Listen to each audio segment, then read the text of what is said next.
नमस्ते friends, आपलं स्वागत आहे सर्वांचं। आज आपल्याला पाहायचं आहे, आता महाराज म्हणतात, तात्यासाहेब तो बहिरूपी काही कामाचा निघाला नाही, आपण उगीचच त्याच्या भरोशावर राहिलो। त्यावर तात्यासाहेब म्हणतात, होय महाराज, पण संधी गेली असली, पण वेळ अजून गेलेली नाही। आपण जोपर्यंत अक्कलकोटमध्ये आहे तोपर्यंत प्रयत्न करायलाच हरकत नाही। विचार केला तर नक्कीच काही सुचेल, आत्ता पण ठोस काही सुचत नाही आहे। महाराज म्हणतात, तात्यासाहेब, अहो तुम्हीही हरलात की काय? तुमची अशी आहे की एक योजना फसली की दुसरी तयार असते तुमच्याकडे। मग आता तुमच्या बुद्धीची धार बोथट झाली की काय? तात्यासाहेब म्हणतात, तसं काय नाही महाराज, थोडी स्वामींची हालचालीबद्दल माहिती करायला हवी। आता तिथे रामाचार्य येतात आणि म्हणतात, महाराज सांगण्यासारखं खूप काही आहे, पण तुर्तास एकच सांगतो की 4 बोईंना पालखी घेऊन स्वामींकडे जाताना पाहिलंय मी। महाराज म्हणतात, ते कशासाठी जात आहेत तिकडे? रामाचार्य म्हणतो, आता ते काय माहीत नाही। अहो तो बोवल्ली आहे, तो त्याच्या मनात कधी काय येईल काय सांगता येत नाही। हा त्याच्या मनात आला, गेला फिरायला। तात्यासाहेब म्हणतात, सुचलं महाराज, सुचलं। तात्यासाहेब महाराजांच्या कानी काही सांगतात। त्यावर महाराज म्हणतात, शाबूत आहे बुद्धी तुमची, तुमच्या बुद्धीची अस्त्र अजूनही तेज आहे बरं, लगेच कामाला लागा। रामाचार्य म्हणतात, मला पामरस कळेल असं काही सांगा की। महाराज म्हणतात, तुम्हाला कळण्याचं गरजेचं नाही, तुमचं काम झालंय, तुम्ही निघा आता। आता आपण पुढे पाहतो की सेवेकर एक जण बदाम म्हणतात, तर एक जण काजू आणि एक जण दही। स्वामी म्हणतात, परीक्षा घेताय का माझी? सर्वप्रथम कोणता पदार्थ ग्रहण करेन ते? आता स्वामी आतून साखर घेऊन येतात आणि म्हणतात, या साखर काय करेल? बांधून ठेवेल सगळ्यांना, असं काहीतरी करा। एकनाथ म्हणतात, बांधून ठेवायचं म्हणजे नेमकं काय करायचं? आता स्वामी म्हणतात, बाळ्या एक काम कर, तुझं दही बांधून ठेव आणि त्याचं चक्का बनव, आणि मग त्यात आम्ही आणलेलं साखर मिसळ, आणि ते छान एक जीव झालं की त्यात सुंदराने आणलेलं बदाम आणि एकनाथाने आणलेलं काजू टाक आणि छान श्रीखंड बनव। काय रे, इतकं सोपं आहे ते?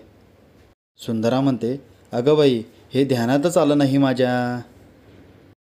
पुढे आपण पाहतो, आनंद तिथे येतो आणि म्हणतो, मला हवं होतं तसं घर मिळालं, ही सगळी आपली कृपा। पण स्वामी तुम्ही सावध राहा, ते काय तुमचा नाच सोडतील वाटत नाही। माझ्याकडून करून घेता आलं नाही तर दुसरं काहीतरी करतील। त्यावर एकनाथ म्हणतात, मी बरं होऊ देईन, मी जाऊन समाचारच घेतो त्यांचा। स्वामी म्हणतात, एकनाथा, तुझा आमच्यावर विश्वास नाही आहे का? एकनाथ म्हणतात, स्वामी अहो तुम्ही असे का म्हणताय? स्वामी म्हणतात, मग तुला असं का वाटतंय की आम्हाला तुझ्या मदतीची गरज आहे म्हणून? अरे तू आमच्यासाठी कोणाला तरी जाऊन धमकवणं म्हणजे आम्ही स्वतःचं रक्षण करू शकत नाही असंच ना? एकनाथ म्हणतात, तसं नाही स्वामी, पण आम्हाला काळजी वाटते। स्वामी म्हणतात, आम्हाला कुणाच्या ढालीची गरज आहे असं का वाटतं तुला? तुझं प्रेम आम्हाला कळतं, पण आमचं सामर्थ्य तुला कळत नाही का? पुढे आपण पाहतो, सुंदरा म्हणते, श्रीखंड खाणं खूप सोपं आहे, पण बनवणं खूप खटपटदायक। स्वामी म्हणतात, अरे तेच आहे, आमच्यापर्यंत पोचणं इतकं सोपं नाही आहे। आम्ही श्रीखंड ग्रहण करावं असं वाटतंय ना तुला? इतकं तर करावंच लागणार। सेवेकर म्हणतात, हो स्वामी, नक्कीच करू। आता स्वामी बाहेर जायला लागतात फिरायला। एकनाथ म्हणतात, स्वामी मी पण येतो। स्वामी म्हणतात, श्रीखंड बनवायचा आहे ना, विसरलास इतक्यात? आमच्याबरोबर कोणीही यायचं नाही, तुम्ही श्रीखंड बनवून ठेवा, तोवर आम्ही येतो। तात्यासाहेब महाराजांना सांगत असतात, ते लोक राजी होत नव्हते। त्यांना आम्ही सांगितलंय स्वामींना बडोद्यात राजेशाहीत थाटामाटात ठेवणार आहेत म्हणून। आता आपण पाहतो, तात्यासाहेब त्या बुईंना काहीतरी सांगून त्यांच्या जाळ्यात फसवलंय। त्यांनी आमचा पाहुणचार व्हावा एवढाच हेतू आहे। मल्हाररावांची स्वामींवर भक्ती जडली आहे आणि आपल्या देवांची सेवा करावी ही त्यांची इच्छा आहे, आणि त्यात गैर काहीच नाही आहे। शिवाय आम्ही कायमचं थोडीच ठेवून घेणार आहोत तिथे स्वामींना. पुढे तात्यासाहेब म्हणतात, आता स्वामींची पालखी कडपगावला आली, तिथून आगगाडीत बसवायचं आणि बडोद्याला घेऊन जायचं. महाराज म्हणतात, स्वामींच्या न कळत आपण त्यांना घेऊन चाललोय, तेही परस्पर बडोद्याला. आता वहिनींची आणि राजकुमारींची पालखी तयार ठेवा, आपण सगळी ठरलेल्या ठिकाणी भेटायचं. आता आम्हाला कोणतीही जोखीम घ्यायची नाही आहे. तात्यासाहेब, अहो तुमचं कौतुक करावं ते थोडंच आहे. शाब्बास तात्यासाहेब, शाब्बास.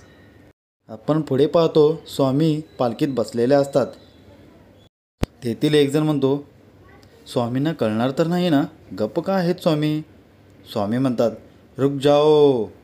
सर्व, स्वामी काय झालं? मी म्हणतात, अरे मनावर काही जड आहे का?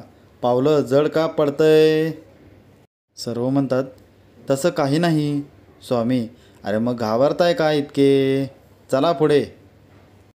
व पालखी तसेच पुढे चालू लागतात. हा भाग येथे संपतो.